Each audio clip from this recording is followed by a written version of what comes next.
YSRTP విలీనం అనేది ఉండబోతుంది. ఈ ప్రక్రియలన్నీ చాకచక్యంగా జరుగుతాయా, లేకపోతే మరొకసారి తెలంగాణ మీద ఆంధ్ర పెత్తందారి వ్యవస్థ ఏమైనా కుట్రలు చేసే అవకాశాలు ఉంటుందా? ఈ అంశాలన్నింటిని కూడా ఈరోజు చర్చించబోతున్నాను. రైట్, కాంగ్రెస్ 420 హామీలు. కాంగ్రెస్ 420 హామీలు అంటే ఏంటిదో తెలుసు కదా. 420 అని ఎవరిని అంటాం? 420 అని ఎవరిని వెళ్తాం? దొంగను, చీటర్ను, డాష్ డాష్ డాష్ డాష్ వాళ్ళను 420 గాళ్ళు అంటాం. సో ఇప్పుడు కాంగ్రెస్ 420 అనే అంశాలకు సంబంధించి తెర మీదకి తీసుకొచ్చిళ్ళు. ఎవరు తీసుకొచ్చిళ్ళు? బీఆర్ఎస్ పార్టీకి సంబంధించి ఈరోజు వాళ్ళు బుక్లెట్ రిలీజ్ చేసిరండి. ఏం బుక్లెట్ రిలీజ్ చేసిండు, ఏం కథ అనేది ఒకసారి చూడాలి. మనం ఖచ్చితంగా చూడాలి. ఎందుకంటే ఓటమి నుంచి బయటికి వచ్చిన తర్వాత బీఆర్ఎస్ పార్టీ నుంచి వచ్చిన తొలి అక్షరం 420, కాంగ్రెస్ 420 అనే అంశం తెర మీదకి వచ్చిన పరిస్థితి కనబడుతుంది. మీరు చూడాలి.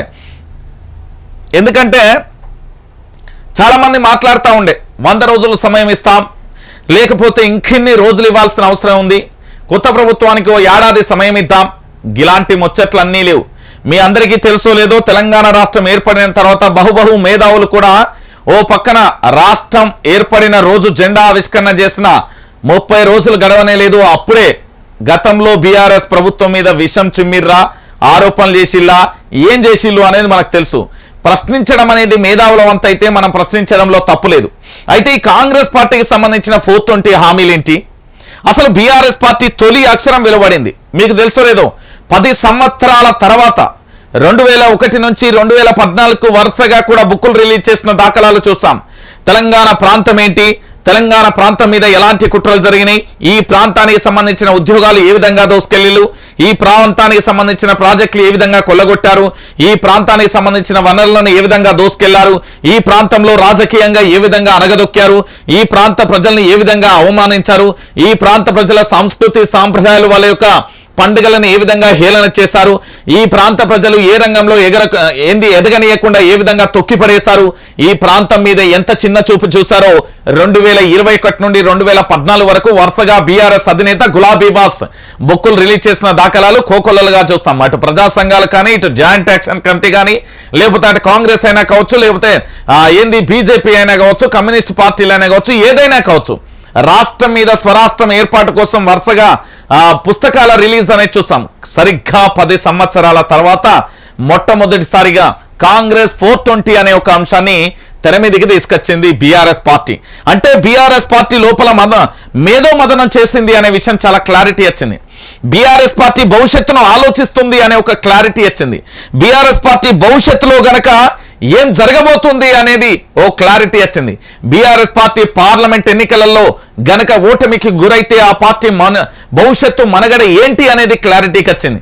అందుకోసమే సర్వసైన్య అధ్యక్షుడిగా, దాంతోపాటు రాజ్యానికి రాజుగా ఉన్న వ్యక్తి లేదా మంత్రులుగా ఉన్న వ్యక్తి, ఏ రాజ్యంలోనైనా రాజుల కాలంలో పూర్తి స్థాయిలో పునఃసమీక్షించుకోవడం, యుద్ధాలు వచ్చినప్పుడు ఏ విధంగా సైన్యాన్ని తీర్చిదిద్దాలో ఇప్పుడు ఆ ప్రయత్నంలో ఉన్నది బీఆర్ఎస్ పార్టీ అని చెప్పడంలో ఎలాంటి డౌట్ లేదు.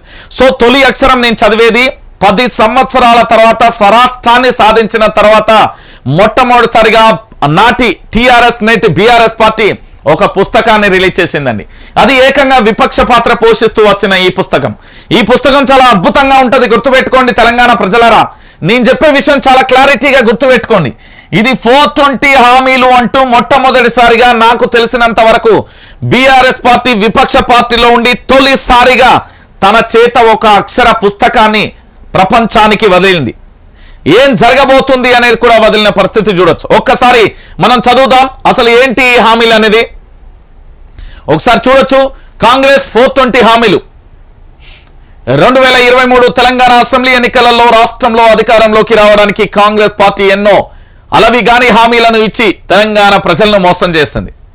కాంగ్రెస్ పార్టీకి సంబంధించి 6 గ్యారంటీల పేరుతో కానీ ఇతరత్ర కానీ చాలా రకాలుగా కూడా ఏం చేసింది అంటే అలవి కాని హామీలు, అంటే నెరవేర్చడానికి వీలు లేనిది, కనీసం అవి నెరవేర్చడానికి పాస్ మార్కులు, బార్డర్ మార్కులు కూడా రాని అలవి కాని హామీలను ఇచ్చిందంటూ మొట్టమొదటి అంశాన్ని ఇక్కడ లేవనెత్తిలు. ఇక దాని తర్వాత మరో అంశం, ఎన్నికలలో విజయం సాధించి అధికారంలోకి వచ్చిన రోజు నుండి రకరకాల సాకులతో కొన్ని హామీలపై వెనక్కి వెళ్లే ప్రయత్నం మొదలుపెట్టింది. ఏవేవో కొర్రీలు పెట్టి కొన్ని పథకాలకు లబ్ధిదారులను తగ్గించే ప్రక్రియ కూడా మొదలు పెట్టింది అంటూ కూడా చూస్తున్న పరిస్థితి కనబడుతుంది. ఏం జరుగుతున్నది అండి? ఏంది పూర్తి స్థాయిలో మేము అధికారంలోకి రాగానే, కాంగ్రెస్ పార్టీ అధికారంలోకి రాగానే మేము అది చేస్తాం, ఇది చేస్తాం, ఇది చేస్తాం, ఓహో ఓహో ఆహా అనే విధంగా కూని రాగాలు తీసిన పరిస్థితులను మరవబోకండి. ప్రెస్ మీట్ లో పెట్టినప్పుడు డిసెంబర్ 9వ తారీఖు మీరు బ్యాంకులలోకి వెళ్ళండి, 2 లక్షల రూపాయలు వస్తాయి, తెచ్చుకోండి ప్రజలారా అంటూ కూడా నాటి పిసిసి చీఫ్ గా ఉన్న రేవంత్ రెడ్డి నేటి ముఖ్యమంత్రి మాట ఏడబోయింది అని ఆలోచించవచ్చు. ఎస్, తెలంగాణ ప్రజలందరూ ఆలోచించాలి. డిసెంబర్ 9వ తారీఖున రైతులకు సంబంధించి రుణమాఫీ చేస్తాం, మీరు వెళ్ళి 2 లక్షల రూపాయలు తెచ్చుకొని చెప్పిన మాటలు ఈ రోజు ఎక్కడికి వెళ్ళాయి? 6 గ్యారెంటీలకు చట్టబద్ధత కల్పిస్తామని నేటి ఉప ముఖ్యమంత్రిగా ఉన్న బట్టి విక్రమార్కకు సంబంధించి నాడు కాంగ్రెస్ ప్రభుత్వానికి సంబంధించి విపక్షంలో ఉన్నప్పుడు ఏడిపోయింది మీ చట్టబద్ధత అని అడుగుతున్నారు. ఎస్, వాస్తవం ఇవన్నీ. వాళ్ళు అధికారం రాకముందుకు చెప్పిన మాటలు, అధికారంలోకి వచ్చిన తర్వాత చెప్పిన మాటలను చూస్తే నక్కకు నాగలోకానికి తేడా ఉంది అని చెప్పడంలో ఎలాంటి డౌటు లేదు. వాస్తవాలను తెలంగాణ ప్రజలందరూ కూడా జీర్ణించుకోవాలి, నిజాలేంటిదో కూడా తెలుసుకోవాలి. ఈ అంశాలకు సంబంధించి 420 అనే ఒక పుస్తకం రిలీజ్ అయింది, దాంట్లో వాస్తవాలు కూడా పెట్టచ్చు. ఏవేవో కొర్రీలు కాదు, ఏమీ చెయ్యలేమని కొర్రీలు పెడుతున్నారు వీళ్ళు. ఇప్పుడు మీకు చాలా అంశాలు కూడా తెర మీదకి వచ్చినాయి, ఏవేవో అని కాదు. ఒకవేళ మీకు చేయుత వచ్చిందనుకో, విద్యా వికాసం సంబంధించి వస్తా, యువ వికాసం వస్తుందా, లేకపోతే ఇందిరమ్మ ఇల్లులు వస్తాయా, పింఛన్ వస్తుందా, స్కూటీలు వస్తాయా, లేకపోతే 2500 వస్తాయా, లేకపోతే 15,000 వస్తాయా, ఇలా రకరకాల కొర్రీలు. అంటే తెల్ల రేషన్ కార్డు ఉన్న వాళ్ళకి ఇస్తామని చెప్తే ఆ రోజు ఎలక్షన్లో ఏ ఒక్కరైనా ఓటు వేసే వాళ్ళ వీళ్లకు? 6 గ్యారంటీలు అద్భుతం, అదిగో 6 గ్యారంటీలు, ఇదిగో అది 6 గ్యారంటీలు అంటూ మసిబూసి మారేడు కాయ చేసి తెలంగాణ ప్రజలను నట్టేటా ముంచడానికి సిద్ధమైంది కాంగ్రెస్ పార్టీ అని చెప్తున్నది 420 పుస్తకంలో. ఇది నేను చెప్తున్నానా? తెలంగాణ ప్రజలు చెప్తున్నారా? అక్షరమాలగా మారిన బీఆర్ఎస్ పార్టీ మొట్టమొదటిసారిగా ఒక పుస్తకాన్ని రిలీజ్ చేసింది. ఆ పుస్తకంలో రాసిన అంశాలను మాత్రమే తెలంగాణ ప్రజలకు తెలియజేస్తున్నాం. అంటే ఒక అక్షరం వచ్చిందంటే దాని వెనుక ఎంత పూర్తి స్థాయిలో కసరత్తు జరిగి ఉండాలి అనేది కూడా గుర్తుపెట్టుకోండి మీరు. ఇక ఈ నేపథ్యంలోనే ఎన్నికల సందర్భంగా కాంగ్రెస్ పార్టీ ఇచ్చిన మోసపూరిత వాగ్దానాలను ప్రజలకు గుర్తు చేసే ప్రయత్నమే ఈ బుక్లెట్ అంటూ కూడా చెప్పింది. ఎన్నికల సందర్భంగా కాంగ్రెస్ ఇచ్చిన మోసపూరిత హామీలు అంటే నెరవేర్చలేని హామీలను ఇచ్చింది కాబట్టి ఆ హామీలకు సంబంధించి పూర్తి స్థాయిలో కూడా తెలంగాణ ప్రజలకు తెలియజేసే ఆ పుస్తకం పేరే కాంగ్రెస్ 420 మోసాలకు సంబంధించిన పుస్తకం అనేది కూడా మీరందరూ గుర్తుపెట్టుకోర్రి. ఇక రైట్, ఇక్కడ నుండి వాళ్ళ యొక్క మొదటి అంటే ఏదైనా మనం రాసేటప్పుడు మొదటిగా ఒక పేరు రాత, దాన్ని ఏమంటే పీఠిక అట్లా రాసిర్రు అనుకోరాదు. రైట్, ఇక చూడు అయ్యో మామూలుగా లేవుగా వీళ్ళ ముచ్చట్లు, షాన్నే ఉన్నట్టున్నాయి కదా. అరే బాగా ఇచ్చిర్రీలు, ఓరమ్మో 21 హామీలండి. విషయ సూచిక 6 గ్యారంటీలు అంటే 6 ప్లస్ అంటే ఒక్కొక్క దాంట్లో 3 ఉన్నాయి, దాదాపుగా కొన్నింట్లో ఎక్కువగా ఉన్నాయి. 6, 13 గ్యారంటీలు అంటే 6 గ్యారంటీలకు సంబంధించి మొదటి పేజీలో వ్యవసాయ రంగం, యువత, విద్యారంగం, అమరులు, నీటి రంగం, ఎస్సీ సంక్షేమం, ఎస్టీ సంక్షేమం, బీసీ సంక్షేమం, మైనార్టీ సంక్షేమం, ఇతర సంక్షేమం, వారెవ్వా, మహిళా సంక్షేమం, వైద్య రంగం, పారిశ్రామిక రంగం, గ్రామీణాభివృద్ధి, ఉద్యోగ సంక్షేమం, గృహ నిర్మాణం, హైదరాబాద్ అభివృద్ధి, పర్యాటక రంగం, పర్యావరణం, ఇతర హామీలు. మొత్తానికి 21 పేజీలతో కూడిన అంశాన్ని బీఆర్ఎస్ ప్రభుత్వానికి సంబంధించి కాంగ్రెస్ 420 హామీలు అంటూ కూడా ఇచ్చిన పరిస్థితి కనబడుతుంది. రైట్, ఇప్పుడు మొదలు పెడదాం. లచ్చలో లచ్చన్నా ఈ రజాకాల రాజ్యంలో ఏమైపోతున్నది. పాటలు మీరు రెడీ చేసుకోవాలి. బీఆర్ఎస్ పార్టీకి సంబంధించిన సోషల్ మీడియా ప్రశ్నించే గొంతుకలందరూ కూడా పాటలు రెడీ చేయాలి. నాకు తెలిసి మన మిత్రుడు ఎవరు పేరు ఉండే ఆటో డ్రైవర్ల గురించి ఒక అద్భుతమైన పాట, సుక్రాన్ నర్సే అనుకుంటా, ఒక పాట రిలీజ్ చేసిండు. ఆటో డ్రైవర్ల జీవితాలు రోడ్డు మీద ఎట్లా పడ్డాయి, వాళ్ళ బ్రతుకులు ఏమైపోయినాయి అనేది ఒక పాట వచ్చింది. మీరు కూడా ఈ కాంగ్రెస్ పార్టీకి సంబంధించిన 420 హామీలు ఏవైతే ఉన్నాయో వాటిని సరళంగా, సంక్షిప్తంగా, క్లారిటీగా ఒక 5 నిమిషాల వ్యవధిలో ఒక పాట రూపంలో కూడా తెలంగాణ ప్రజలకు తెలియజేయాల్సిన బాధ్యత విపక్షం ఉంది. ఈ బుక్లెట్ తో పాటు దాన్ని కూడా రిలీజ్ చేయండి త్వరలో. 6 గ్యారంటీలు అంటే 13 అంశాలు ఉన్నాయి. దాంట్లో 6 గ్యారంటీలలో 13 అంశాలు తెలంగాణ ప్రజలారా గుర్తుపెట్టుకోండి. కాంగ్రెస్ 420 హామీలకు సంబంధించిన బుక్లెట్ చదువుతా ఉన్నా ఈరోజు నేను.